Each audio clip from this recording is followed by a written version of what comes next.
एक गांव में राजू नाम का लड़का रहता था। वो बहुत सुंदर और दिमाग का बहुत तेज था, लेकिन बदनसीबी से वो बहुत गरीब घर में पैदा हुआ था। वो अपने बीमार पिता के साथ रहता था। वे लोग इतने गरीब थे कि दो वक्त की रोटी भी नहीं जुटा पाते थे, क्योंकि राजू के पिता अक्सर बीमार ही रहा करते थे और उनकी मिठाई की एक छोटी दुकान को राजू किसी तरह चला पाता था। आखिर ये छोटा बच्चा अकेला कितना करता। इसका एक और कारण था कि राजू की छोटी मिठाई की दुकान के ठीक सामने एक बड़ी मिठाई की दुकान थी और लोग उस बड़े दुकान से ही मिठाई लिया करते थे और राजू दिन भर ग्राहक का इंतजार ही करता रहता था।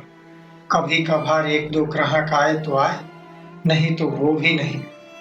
पैसों की इतनी कमी कि राजू अपने पिता के लिए पूरी दवाई भी नहीं ला पाता था। राजू पढ़ने में अच्छा था और वो दुकान चलाने के साथ साथ पढ़ाई भी करता था। इन सभी परेशानियों के कारण राजू एक दिन उदास रोता हुआ अकेला जंगल की ओर चला जाता है, ताकि उसके मन को थोड़ी शांति मिल सके। वो एक पेड़ के नीचे बैठा रो रहा होता है। तभी उसे किसी के कराहने की आवाज सुनाई देती है। आ, आ, आ, आ, राजू समझ जाता है कि कोई मुसीबत में है। वो फौरन उस ओर भागता है। कुछ दूर जाने पर वो देखता है कि एक बूढ़ा आदमी दर्द से कराह रहा है और वो देखने में एक जादूगर दिख रहा है। राजू जादूगर के पास बैठ जाता है और पूछता है, आप कौन हैं और इस घने जंगल में अकेले क्या कर रहे हैं?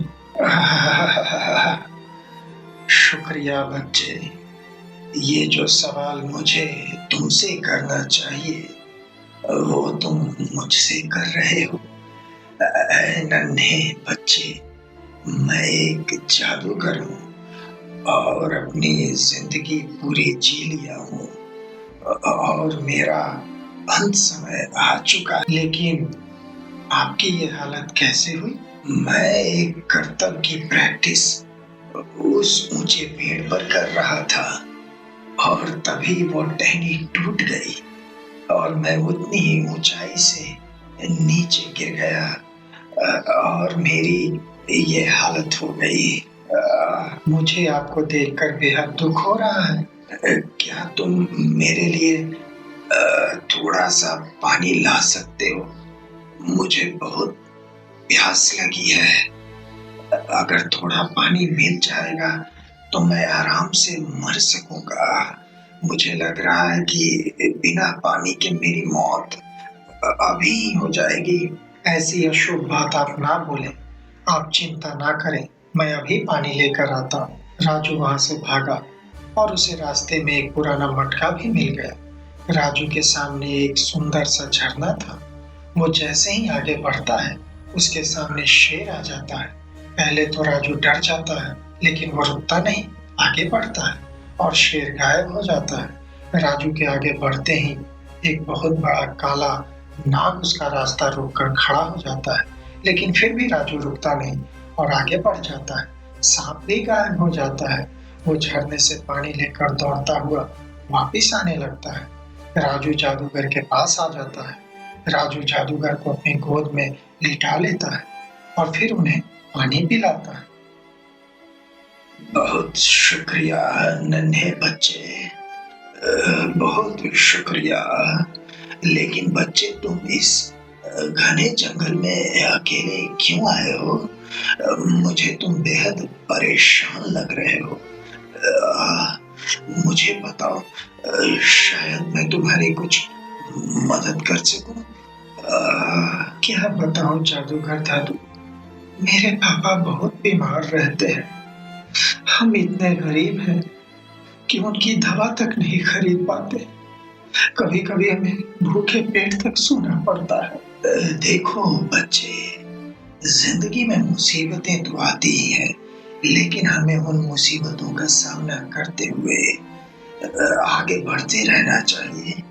तुम एक बेहद सच्चे दिल के साहसी लड़के हो पानी लाने वाले रास्ते पर मैंने तुम्हें शेर और सांप से डराने की कोशिश की, लेकिन तुम डरे नहीं।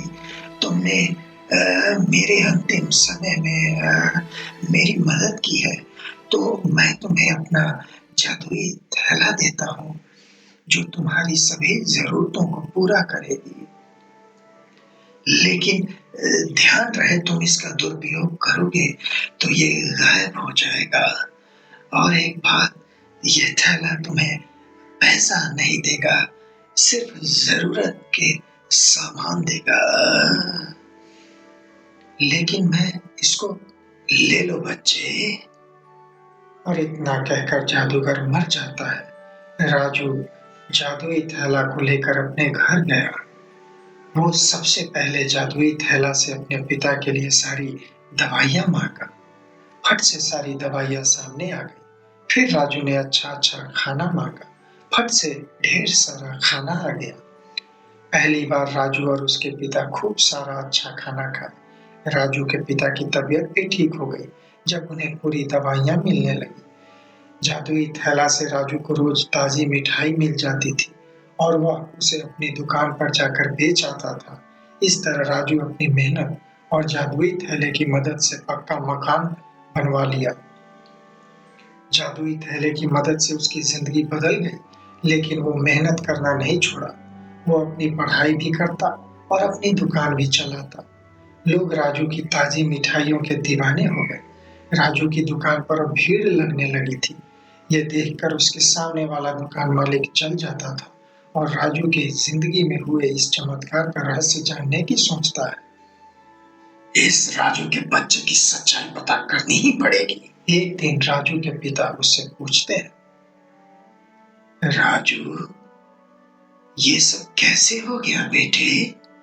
हमारी जिंदगी में इतने चमत्कार कैसे हो गए? राजू जादुई थैले के बारे में अपने पिता को सारी बात बताता है। अच्छा, तो ये बात है, बहुत अच्छी। ये सारी बात राजू के सामने वाला दुकान मालिक छुप कर सुन लेता है।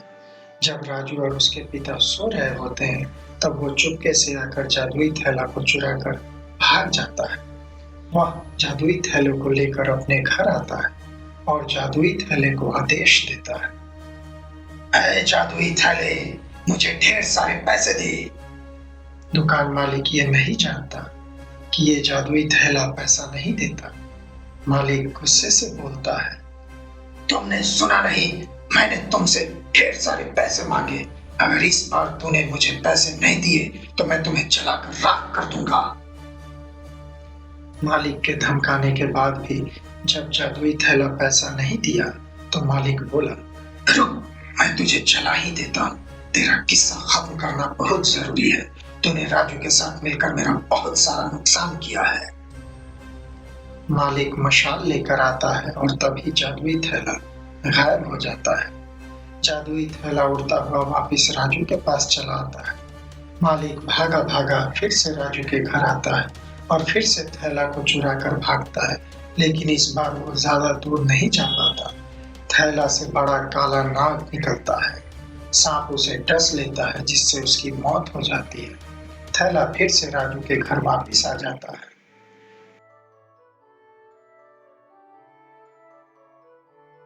कुछ समय बाद जब एक दिन राजू सो रहा होता है, तब उसके सपने में वही जादूगर आता है और बोलता है,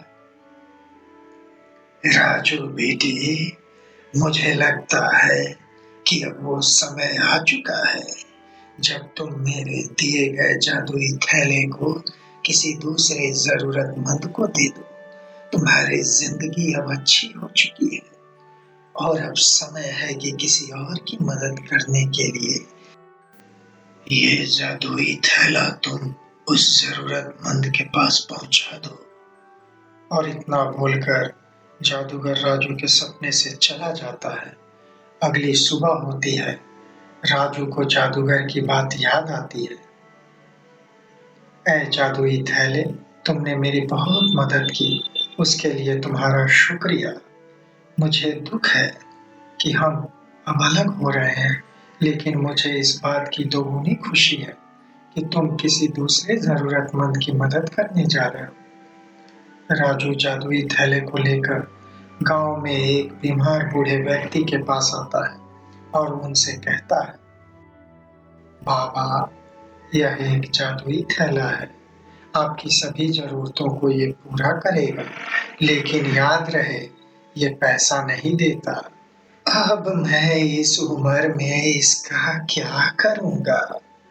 मेरे अपने तो मुझे छोड़ गए, इसको लेकर अब मैं क्या करूंगा?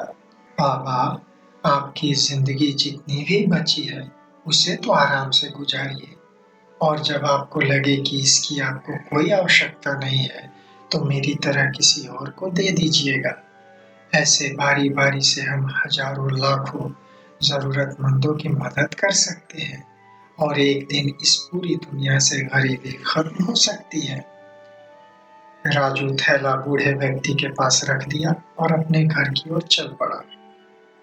तो दोस्तों, मेरी कहानी कैसी लगी? कमेंट करके मुझे जरूर बताना और मेरे चैनल को सब्सक्राइब करके बेल आइकन दबा देना। फिर मिलते हैं। Tata, bye bye.